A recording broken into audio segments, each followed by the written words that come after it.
18절부터 26절까지 말씀입니다. 제가 가진 성경은 신약성경 14쪽, 마태복음 9장 18절부터 26절까지 말씀입니다. 마태복음 9장 18절부터 26절까지 말씀을 저하고 함께 교독하도록 하겠습니다. 제가 먼저 18절 말씀을 읽겠습니다. 예수께서 이 말씀을 하실 때에 한 관리가 와서 절하며 이르되 내 딸이 방금 죽었사오나 오셔서 그 몸에 손을 얹어 주소서. 그러면 살아나겠나이다 하니 12해 동안이나 혈루증으로 앓는 여자가 예수의 뒤로 와서 그 겉옷가를 만지니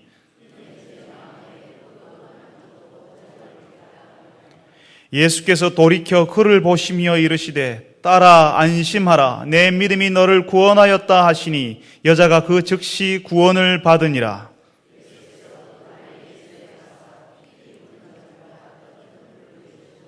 이르시되 물러가라 이 소녀가 죽은 것이 아니라 잔다 하시니 그들이 비웃더라.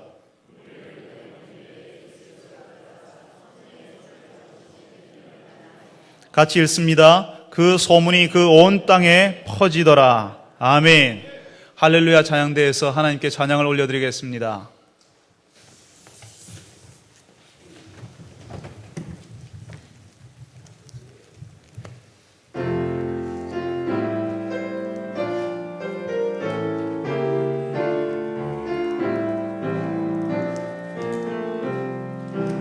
주여 정결케 하소서.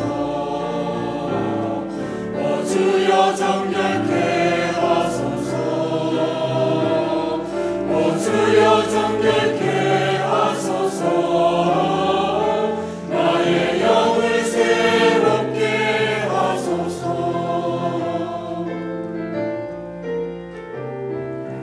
나를 버리지 마옵소서. 주여 나를 버리지 마옵소서.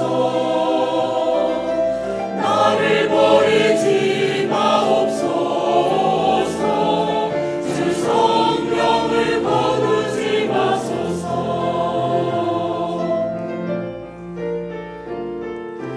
구원의 기쁨을 회복시키시고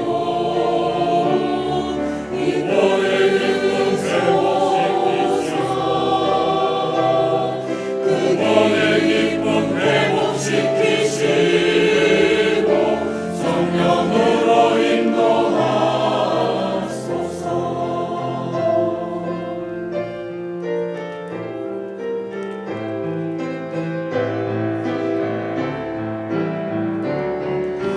주여 정결케 하소서. 주여 정결케 하소서. 주여 정결케 하소서. 나의 영을 새롭게 하소서. 주여 정결케 하소서. 주여 정결케 하소서. 주여 정결케 하소서. 주여 정결케 하소서. 나의 영을 새롭게 하소서.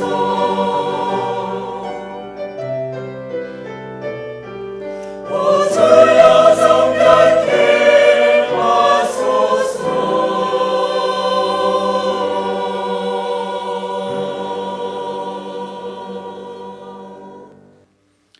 아멘. 주님 그렇습니다. 찬양대원들이 노래하는 것처럼 우리의 영을 정결케 하여 주옵소서. 우리의 마음의 소원을 새롭게 하여 주옵소서. 우리가 주를 바라볼 수 있게 하여 주옵소서. 오늘도 저희들이 주의 말씀을 듣습니다. 말씀으로 우리에게 찾아오시는 하나님을 배웁게 하여 주옵소서. 예수님의 이름으로 기도합니다. 아멘. 몇 개월 전에 우리 교회에 등록하신 세 가족의 가정을 제가 방문한 적이 있습니다. 교회에 대한 안내도 해드리고 믿음을 새롭게 가지시라는 권면을 드리면서 남편께서도 우리 교회에 나오시면 좋겠다는 말씀을 드렸습니다. 그러니까 그분이 하시는 말씀이 우리 남편은 좀 힘들 거예요. 나오더라도 시간이 좀 많이 걸릴 거예요. 그랬습니다. 그런데 그분의 남편이 한 달도 못 되어서 우리 교회에 나오셨습니다. 제가 만난 많은 아내들이 우리 남편은 안 된다, 우리 남편은 내가 살아봐서 아는데 우리 남편은 안 된다는 이야기를 늘 하십니다. 그런데 그 아내들의 확신과는 다르게 아내가 믿는 그 예수 신앙 알아보기 위해서 나오는 남편들 참 많이 만나봤습니다. 아내보다 훨씬 늦게 신앙생활 시작했지만 아내가 부담스러워할 정도로 더 열심히 신앙생활 하는 남편들 많이 만나봤습니다. 가끔씩 우리는 예수는 믿지만 안 되는 것은 안 되는 것이라고 하는 신앙을 가지는 것을 보는 것 같습니다. 예수는 믿지만 안 되는 것은 있어요, 안 되는 것은 안 되는 거예요라고 하는 그 신앙은 도대체 어떤 신앙입니까? 그래서 예배에 나올 때에도, 예배의 자리에 나올 때도 아무런 기대 없이 나옵니다. 그저 주일이고 교회는 안 나오면, 교회는 나오지 않으면 마음이 좀 찝찝하니까 나와준 것이지, 이 예배의 자리에 하나님께서 우리를 만지시고 우리를 새롭게 하시리라는 기대는 하지 않고 나오는 것입니다. 하나님을 예배하러 나오지만 하나님을 기대하지 않는 이 말도 안 되는 현상을 어떻게 설명해야 되겠습니까? 하나님을 예배하는 자리에 있는데 하나님을 기대하지 않는 성도들을 하나님께서 어떻게 받아들이시겠습니까? 오늘 우리가 읽은 성경에서는 두 사람이 예수님께 찾아왔습니다. 첫 번째 사람은 우리가 읽었던 성경에서는 그냥 한 관리라고 하지만 마가복음에서는 그가 해당장 야이로였다고 합니다. 해당장이라고 하면 그 당시에 그 동네의 거물급 유지였고 어른이었습니다. 이 해당장 야이로가 오늘 예수님께 찾아왔습니다. 우리가 읽었던 말씀 18절에 그가 왜 찾아왔다고 기록되어 있습니까? 내 딸이 지금 죽었습니다. 오셔서 그 몸에 손을 얹어 주십시오. 그러면 살겠습니다. 이렇게 부탁합니다. 이 아버지가, 이 해당장인 아버지가 얼마나 간절한 심정으로 예수님께 달려왔을지 여러분 짐작할 수 있지 않습니까? 딸이 죽어버려서 다른 사람은 이제 끝났다고 다 포기하고 실망하는데 이 해당장, 이 아버지는 모든 것을 제쳐놓고 하나님께로, 예수님께로 달려오고 있습니다. 이 해당장 야이로는 갈릴리 지방을 다니시며 하나님 나라를 이야기하고 눈이 먼 사람, 귀가 먼 사람 고치시는 예수님에 관한 소문 들었을 것입니다. 그리고 그런 예수님이라면, 사람의 눈을 뜨게 하시고 귀를 열어주시는 그런 예수님이라면 죽은 사람이라도 살리지 않으시겠나라고 하는 기대를 가지고 나오는 것입니다. 오늘 우리가 읽었던 20절과 21절에도 12회를 혈루증으로 앓는 여인이 예수님의 뒤로 몰래 예수님을 만나러 찾아옵니다. 예수님이 뒤로 몰래 살금살금 찾아와서 이 여인이 가지는 마음의 생각이 뭐였습니까? 마음에 이 겉옷만 만져도, 예수님의 겉옷만 만져도 내가 구원을 얻겠습니다, 내 병이 낫겠습니다 한 것 아닙니까? 예수님께 나오는 사람들의 특징이 있습니다. 그 동네에서 추앙받고 인정받는 해당장이라 할지라도 겸손하게 예수님께 절하고 낮아진 상태로 예수님께 자신의 신앙을 고백하더라는 겁니다. 다른 사람은 다 포기했지만 이미 딸이 죽었잖아요. 딸이 죽은 상태이지만 예수님이라면, 예수님이니까, 예수님이기 때문에 다른 사람은 안 됩니다. 다른 사람은 안 되지만 예수님이니까, 예수님 때문에, 예수님이라면 그 몸에 손만 얹을지라도 살 것이라고 고백하는 겁니다. 다른 대단한 일 하지 않아도 예수님이니까 손만 얹더라도 딸이 회생할 거라고요. 12회를 혈루증으로 앓았던 이 여인은 예수님께 어떤 고백을 합니까? 12회 동안 혈루증을 앓아 고생해서 이제 포기할 때도 되지 않았습니까? 그렇지만 예수님이니까, 예수님이라면 자신의 병이 나을 거라고 생각하는 겁니다. 뭐 대단하게 예수님께서 안수해 주시든지 좋은 약을 써서 처방전을 만들어 주시든지 그렇게 하지 않아도 마음에 겉옷만 만져도, 예수님의 겉옷만 만져도 나을 수 있을 거라고 기대하고 나오는 것입니다. 더 정확하게 말하면 예수님의 옷의 귀퉁이, 지금 요즘 현대시대에 옷을 입는 양식, 복식이 있지 않습니까? 예수님 당시에도 옷을 입는 방식이 있었습니다. 예수님 시대의 옷에는요, 옷에 길다랗게 나오는 옷술, 그러니까 옷에 주렁주렁 달려있는 옷술들이 있었습니다. 그런 귀퉁이들이 있었습니다. 더 정확하게는 그런 옷의 귀퉁이, 옷에 떨어져 있는 달랑달랑거리는 옷술만 만질 수만 있어도 이 여인이 낫겠다는 마음을 가지고 예수님께 나오더라는 겁니다. 이 사람들이 예수님을 향해서 뭐라고 합니까? 손만 얹어주셔도, 겉옷만 만져도 달라지겠습니다. 우리가 전에 보았던 백부장도 자신의 하인이 죽게 되었을 때 예수님께 뭐라고 했습니까? 예수님, 우리 집에 안 오셔도 됩니다. 말씀만 하시면 되겠습니다라고 이야기합니다. 이 사람들은 예수님이 얼마나 엄청난 분인지, 대단한 분인지 고백하고 있습니다. 예수님이 얼마나 놀라우신 분인지를 알고 예수님께 나아가고 있는 것입니다. 여러분들은 이 사실을 알고 있습니까? 예수님께서 얼마나 엄청난 분인지, 예수님이 얼마나 대단한 분인지를 여러분 알고 있습니까? 우리의 질병도, 우리의 고통도, 우리의 관계도, 남편과 아내가, 부모와 자식이, 그리고 우리 주변의 사람들과 동료과의 관계의 어려움들이, 내가 지금 통과하고 있는 경제적인 어려움들이, 여전히 풀리지 않는 사업의 문제가 예수님께 나올 때 해결될 수 있다는 기대와 고백으로 나오시냐 하는 것입니다. 예수님께 나가면 달라질 거라는 기대를 하고 계십니까? 예수님께 나가면 도대체 그분이 도와줄 것이라고 하는 기대조차 하고는 계시는 겁니까? 예수님을 아는 사람, 예수님을 믿는 사람은 이런 기대를 가지고 예배의 자리, 기도의 자리에 나아갑니다. 이런 기대를 가지고 나오는 사람을 예수님께서는 실망시키지 않으신다는 것입니다. 그러면 왜 우리는 하나님을 기대하지 않을까요? 왜 우리는 예수님을 기대하지 않습니까? 하나님께서 그만큼 대단한 분이라는 사실을 우리가 알지 못합니다. 하나님이 얼마나 놀라우신 분이신지, 예수님이 얼마나 엄청난 분이신지를 우리가 알지 못하고 믿지 못하는 겁니다. 어떻게 죽은 사람을 살려달라고 부탁할 수가 있습니까? 우리는 애시당초 그런 기도는 하지조차 하지 않습니다. 어떻게 죽은 사람을 살려달라고 기도할 수가 있습니까? 12년 된 혈루증 치료해달라고 기도하지 않는 겁니다. 정말 이런 일들을 위해서 기도하는 것이 쉽지 않습니다. 고통이 심하면요, 그 고통이 심하고 그 고통이 오래되면 그 고통에 눌리게 되고 그 고통에 순응하게 되는 겁니다. 그 고통과 같이 살게 되는 겁니다. 오래되었으니까요, 그냥 하나님의 뜻이겠거니 하고 그냥 그렇게 지내는 겁니다. 그냥 이렇게 살지 뭐 하게 되는 겁니다.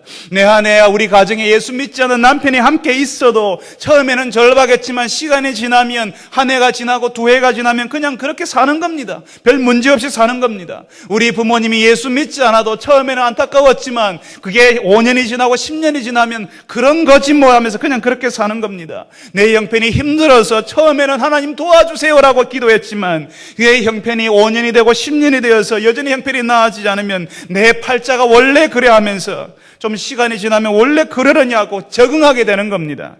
그 일을 위해서 기도하지 않고 기대하지 않는 겁니다. 우리의 오래된 문제에 대해서 하나님께서 고치실 수 있고 회복시킬 수 있다는 사실을 잊어버리고 살게 되는 겁니다.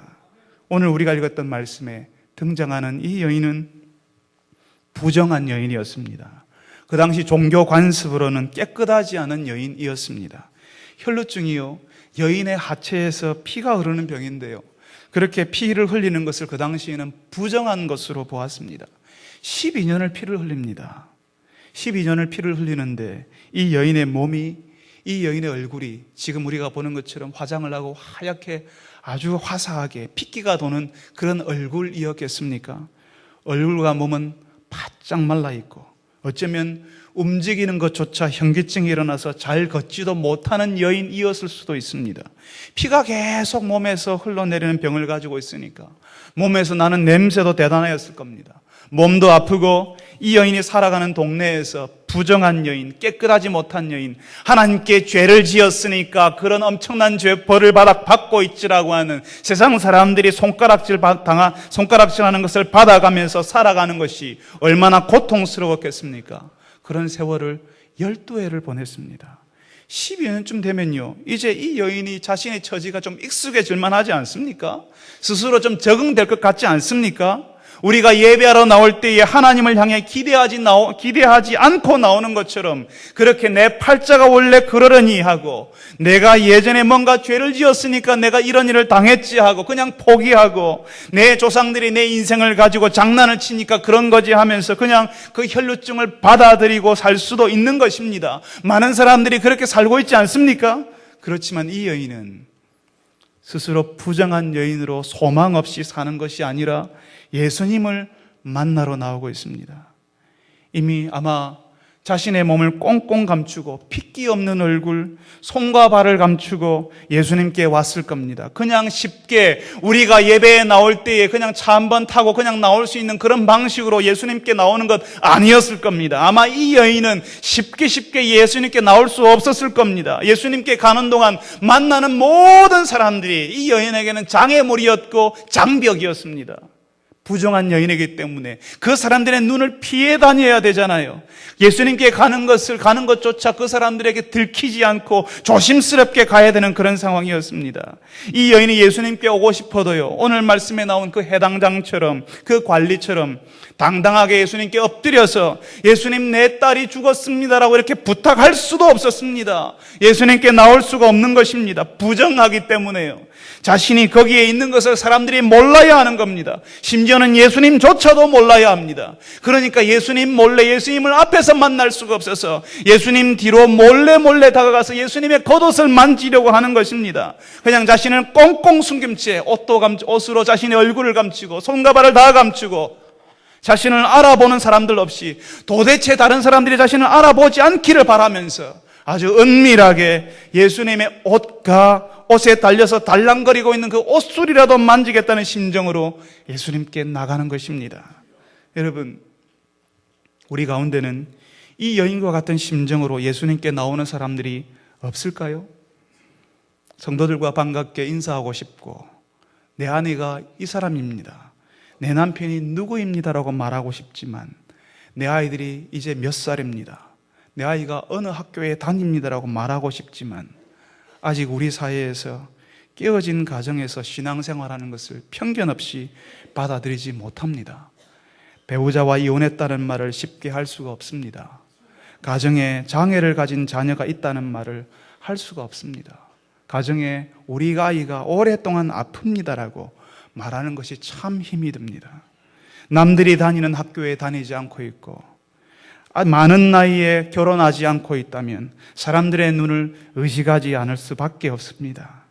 시험을 치는 사람인데 그 시험 결과에 대해서 다른 사람들이 물을까 봐 초조해서 예배 시간에 앉아 있어도 마음의 부담이 많이 됩니다. 남자들에게 일을 하는 것은 그 일하는 것 이상입니다. 그 남자들의 존재를 규정하는 것일 수도 있습니다.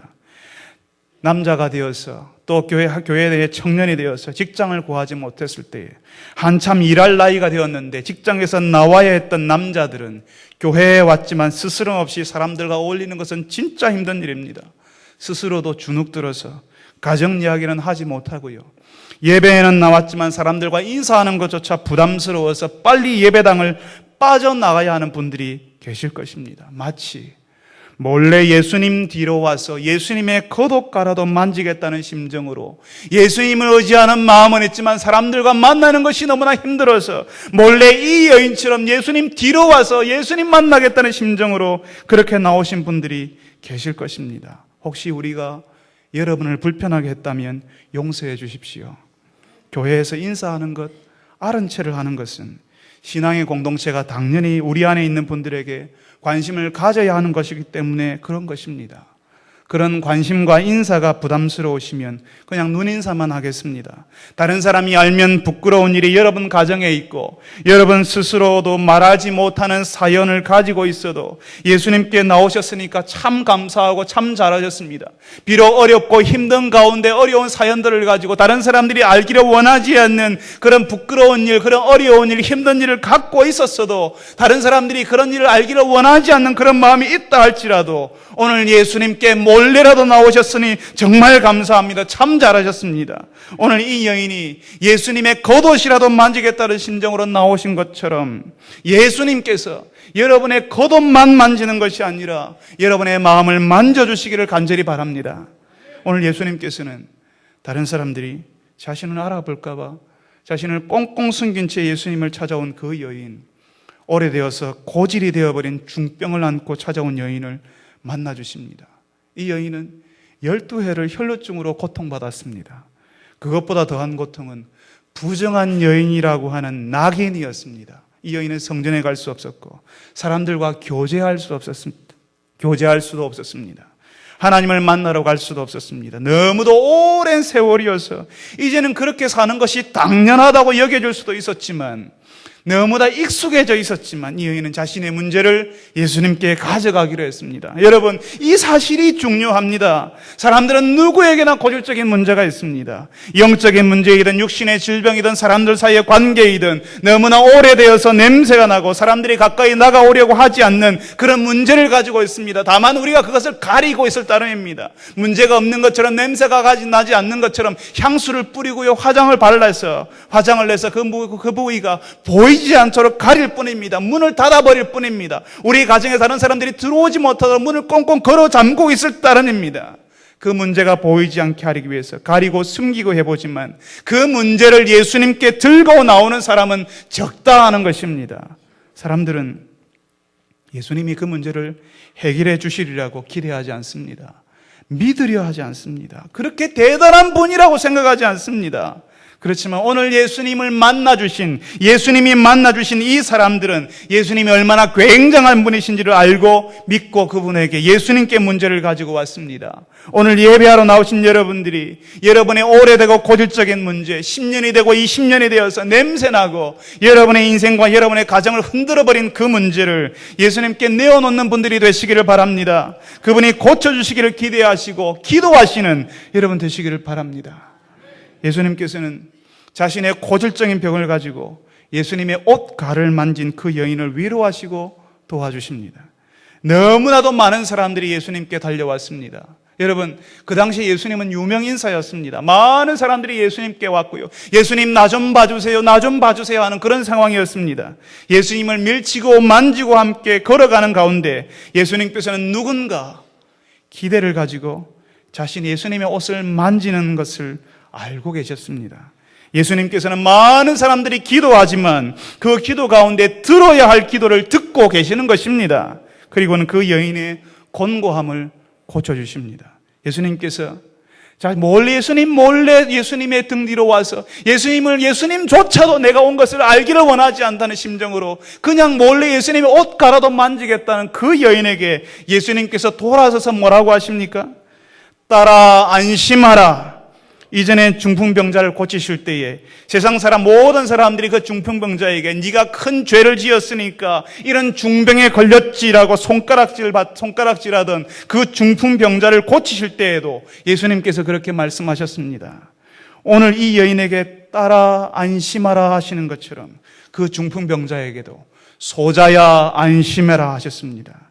12년 동안 피가 흐르는 병으로 육신의 고통을 받았을 뿐만 아니라 그 사회에서 사람들에게 부정한 여인, 하나님께 죄를 지은 여인, 깨끗하지 못한 여인이라는 그 손가락질을 견뎌야 했던 이 여인에게 예수님께서는 딸아 안심하라고 하십니다.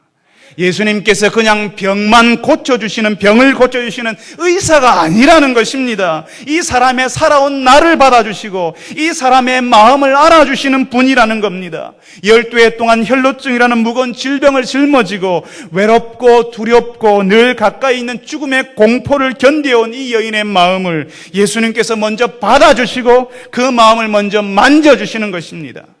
그리고 나서 예수님께서 이 여인에게 뭐라고 하십니까? 네 믿음이 너를 구원하였다 하십니다.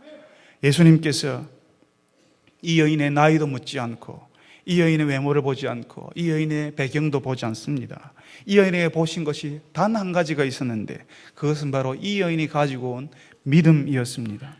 예수님께서 네가 나를 믿느냐고 묻지도 않습니다. 그냥 우리에게 기대함이 있는지 예수님이 그런 분이라는 사실을 믿고 있는지 이미 예수님께서 알고 계시기 때문입니다. 오늘 이 자리에 예수 그리스도를 의지해서 예배하러 나온 그 사람들이 바로 우리가 예수님을 의지하고 나왔는지 예수님을 기대하고 있는지 예수님이 물을 필요도 없습니다. 예수님께서 이미 알고 계시기 때문입니다.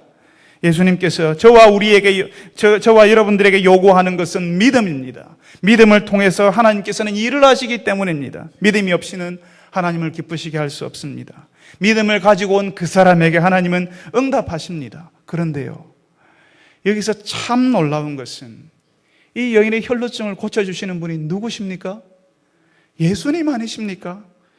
22절에 예수님께서 말씀하시자마자 이 여인의 병이 고쳐집니다. 그 즉시로 이 여인의 구원을 얻었다라고 이야기합니다. 그런데 예수님께서는 내가 고쳤지, 내가 했지, 내가 고치지 않았니라고 말씀하지 않습니다. 뭐라고 하십니까? 네 믿음 때문이다. 네 믿음이 너를 구했다. 네 믿음이 네 병을 고쳤다라고 하시는 겁니다. 우리가 병을 고치는 것, 우리가 회복되는 것, 우리가 살아나는 것 모두가 사실은 예수님 때문입니다. 예수님께서 우리를 살리시고 회복하십니다. 그런데 예수님께서는 우리에게 뭐라고 하신다고요? 우리 믿음 때문이라고요. 우리가 잘 믿어서 그렇다고요. 우리가 예수님을 기대하고 찾았기 때문에 그런 기적이 일어나고 사람이 살아나고 회복된다고 말씀하시는 겁니다. 사실은요, 예수님에게 그런 능력이 있거든요. 사실은 예수님이기 때문에 그렇거든요. 이 사람들도 예수님이라면 예수님이기 때문에 예수님께 온 것 아닙니까? 예수님이기 때문에 우리가 살아나는데, 정작 예수님께서는 우리에게 말씀하실 때 너희들이 잘 믿어서 그렇지라고 이야기합니다. 우리는 그냥 예수님께서 우리를 살려주시기를 기대하면서 나왔을 뿐인데요, 우리는 그냥 예수님께서 우리를 살려주시기를 기대하는 그 초라한 기대 하나 가지고 나왔는데, 예수님께서는 그것 때문에 네 믿음이 너를 살렸다, 네 믿음이 너를 고쳤다라고 하시는 겁니다. 우리는 아무것도 아닌데 우리가 가지고 온 이 초라한 기대를 가지고 예수님께서는 굉장한 것으로 받아주시더라는 겁니다. 이것이 은혜입니다. 사랑하는 성도 여러분, 이 여인처럼 오래되고 가망 없어 보이고 죽어가는 것처럼 보이는 문제를 가지고 있어도 예수님께 가면, 예수님이라면 예수님이기 때문에라고 하는 그 기대를 가지고 나오셔서 예수님께서 살리시는 그 은혜, 그래서 내 믿음 때문이라고, 네가 잘 믿어서 그렇다라고 하시는 그 예수님의 칭찬을 들으시는 여러분 되시기를 바랍니다. 예수님께서요, 혈루증 여인을 만나고 난 다음에 이제 그 관리의 집, 해당장 야이로의 집으로 향합니다. 그 집에 가보니까 이미 피리 부는 사람들이 와 있습니다. 사람들이 막 떠들고 있습니다. 여기서 피리 부는 사람들, 떠드는 사람들은 장례가 났을 때, 예수님 당시에 장례가 났을 때 돈을 받고 전문적으로 장례식장에서 음악을 연주해 주는 사람들, 돈을 받고 울어주고 곡을 해주던 사람들이었습니다. 이 사람들이 와 있었다는 것은 이미 이 관리의 딸이 어떤 상태에 있었다는 말입니까? 이미 죽었다는 말입니다. 그런데 예수님께서 이 집에 오셔서 너무너무 황당한 이야기 하십니다. 그리고 너무 황당한 일을 하십니다. 뭘 하십니까? 피리 부는 사람들, 곡하는 사람들을 다 내보내십니다. 그러면서 하시는 말씀이 이 사람들에게 이 소녀가 죽은 것이 아니라 잔다라고 하십니다. 사람들이 들으면 얼마나 황당한 소리겠습니까? 사람들이 말도 안 되는 이야기입니다. 이미 죽었는데 예수님이 잔다라고 이야기하니까요, 모든 사람들의 눈에 이 소녀는 죽은 것입니다. 그렇지만 예수님의 눈에는요, 이 소녀는 자는 것입니다. 하나님의 눈에는, 우리의 눈에는 안 되는 것이고 포기할 것이고 소망이 없는 것이고 죽어버린 것이지만 하나님의 눈에는요, 되는 것이고 소망이 있는 것이고 자는 것이거든요. 살아날 수 있는 것이거든요. 생명의 주인이시고 창조의 주님께 죽은 것이나 자는 것이 뭐가 다를 바가 있겠습니까? 그래서 예수님께서는 이 소녀를 보고 잔다고 하십니다. 그렇지만 사람들은 예수님의 말을 듣고 예수님을 비웃습니다. 그런 걸 본 적이 없거든요. 사람이 살아나는 것을 본 적이 없거든요. 우리 남편이 살아나는 것을 본 적이 없거든요. 우리 자녀가 새로워진 것을 본 적이 없거든요. 그래서 우리 남편은 안 됩니다. 우리 자녀들은 안 됩니다. 라고 말합니다. 소녀가 죽었으니까 끝이라고. 이제까지 죽은 것이 다시 살아나는 것을 본 적이 없으니까 이 소녀에게 소망을 갖는 것은 바보 같은 짓이라고 사람들은 생각합니다. 목사님, 제가 사역할 때 힘든 일이 있습니다. 왜 어려운 일이 없겠습니까? 힘들었던 것은 어려운 사람들이 찾아오는 것도 아니고 설교를 준비하는 일도 아니고 일이 많아지는 것도 아닙니다. 할 수 없다고, 안 된다고 스스로 생각하는 사람들을 설득하는 일이 가장 힘듭니다. 스스로 포기하고 스스로 죽었다고 생각하는 겁니다. 앞으로도 그럴 것 같습니다. 우리가 보기에는 죽었지만 예수님 보시기에는 자고 있는 것입니다. 우리의 경험에는 안 되는 것이지만 예수님은 하실 수 있는 겁니다. 예수님이기 때문에 그렇습니다. 사람들이 보기에는 죽었던 소녀가 예수님의 손만 잡아도 일어나지 않습니까? 맞습니다. 우리가 보기에 안 되는 일도 예수님이 만져주시기만 하면 되는 겁니다. 이 소녀를 살리신 예수님은 다시 우리 모든 성도들을 일으키실 능력이 있으신 분이십니다. 우리의 죽어가는 영을 소생시키시는 그런 분이시고 생명이 바로 이분께 있기 때문입니다. 여러분, 예수님을 믿는 것은요, 이미 죽음의 경계가 허물어졌다는 것을 의미합니다. 이미 예수님을 믿었기 때문에, 하나님과 교제 가운데 있지 않습니까? 우리가 하나님과의 관계 가운데 들어가 있지 않습니까? 우리가 이미 하나님의 나라와 하나님 나라의 능력 가운데 우리가 들어가 있기 때문에 우리가 죽는 것이 이제는 큰 의미가 없습니다. 죽는 것이 끝이라고 하는 사람들에게는 이 죽음이 모든 것일 수 있습니다. 그래서 죽기 전에 뭔가를 이루고 싶어 하고요. 죽기 전에 뭔가를 하려고 하고 죽으면 끝이니까 죽음을 만날 때 허무하다, 허탈하다, 아무것도 없다라고 말합니다.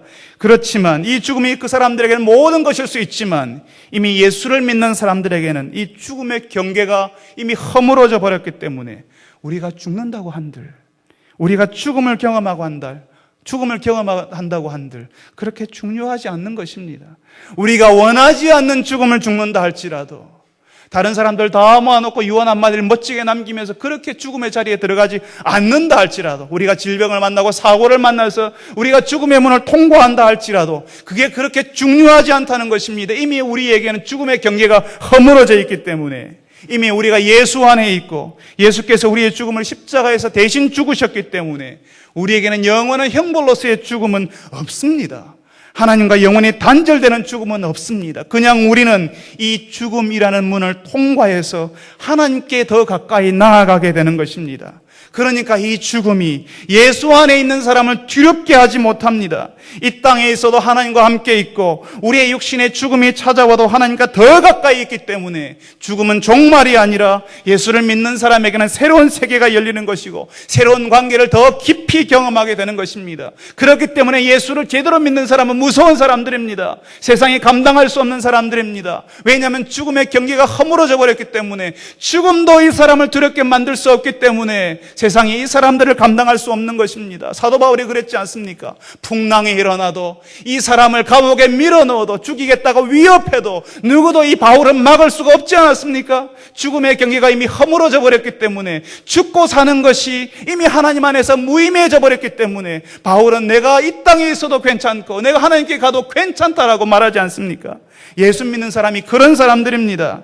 우리는 이 죽음이 우리의 모든 것을 끝장내지 못한다는 사실을 알았기 때문에 우리는 하나님 안에서 평안을 누릴 수 있습니다. 우리가 이 땅에서 죽음과 같은 상황을 만난다 할지라도, 심지어는 죽음의 소식이 우리 앞에 있다 할지라도, 우리가 생각하지 못한 죽음이 우리에게 찾아와도 그냥 그 죽음은 그냥 하나님께 가까이 가는, 그냥 우리가 문을 덜컥 열고 들어가는 그냥 문의 따름인 것입니다. 우리는 지난주에 우리와 함께 신앙생활하던 성도가 하나님의 부르심을 받았다는 소식을 듣고 장례를 치루었습니다. 그 성도의 가족들은 아주 슬퍼했고 우리 성도들도 함께 슬퍼했습니다.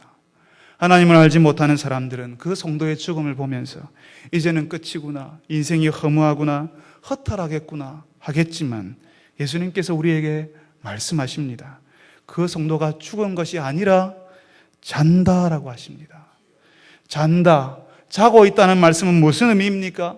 자고 있으니까 깨어날 때가 있다는 것이지요. 예수님께서 오늘 이 소녀를 깨우듯이 예수님을 믿고 죽음의 문을 통과한 하나님의 백성들의 육체를 깨우실 때가 있다는 것입니다.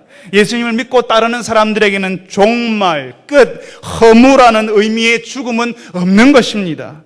예수님을 믿는 사람들에게 죽음은 단지 하나님께로 가는 문일 따름이고 그 문을 열면 하나님께서 우리를 기다리고 계십니다. 그 죽음의 문을 통과하면 영원히 하나님과 교제하며 사는 것입니다. 그 죽음이 완전히 사라지도록 하기 위해서 죽은 소녀를 살리시는 것처럼 우리의 죽은 육체를 살리시러 예수님께서 다시 오실 것입니다. 하나님께서 오늘 이 말씀을 통해서 우리에게 말씀하고 싶어하는 게 뭡니까? 피가 흘러서 생명이 계속 빠져나가는 그런 병, 12회가 되어서 다 죽어가도 살 수 있다는 겁니다. 이미 어린 소녀가 죽어서 곡하는 소리가 나고 음악 연주가 나와도 살 수 있다는 겁니다. 여러분 오해하지 마십시오. 예수님께서 이 소녀를 살리셨습니다. 이 소녀가 살아났으니까, 이 소녀가 아직도 이 땅 어디에서 죽지 않고 살아있습니까? 예수님이 살렸으니까. 지금도 살아있습니까? 그 소녀는 어떻습니까? 그 소녀가 죽지 않았습니까? 아마 이 소녀를 예수님이 살리셨지만 세월이 어느 정도 흘러서 다시 이 소녀는 죽음의 문을 통과했을 겁니다. 지금 여기서 하나님께서 말씀하시고 싶어 하는 것은 예수님께서 죽어가는 사람을 살리시고 이미 죽어서도 살리시는 분, 죽음의 권세, 우리를 뒤덮고 있는 죽으면 끝이라고 하는 우리에게 두려움을 가져다 주는 그 죽음의 권세를 이기시는 분이라는 사실을 말씀하고 있는 겁니다. 그래서 우리가 그 죽음의 권세를 이기신 그분, 우리를 살리시는 분, 죽어가는 사람을, 이미 죽어버린 사람도 살리시는 그 예수님께 살려달라고 기도하라는 것입니다. 우리를 살리시고 고치시는 것이 하나님의 뜻이요 하나님의 마음입니다. 우리가 고통 가운데, 죽음 가운데 슬퍼하는 것 하나님 원하지 않습니다. 물론 모든 아픈 사람들, 모든 죽은 사람들을 지금 여기서 예수님이 다 고치시고 살리시지는 않습니다. 하나님의 나라가 완전히 이루어진 것이 아니기 때문입니다. 우리가 예수님을 믿고 있어도, 우리가 하나님의 은혜를 지금 누리고 있어도 우리에게는 사랑하는 사람이 우리 곁을 떠나가는 슬픔을 맛볼 수 있고, 어느 날 갑자기 우리 가운데 있는 사람이 죽는 일이 일어납니다.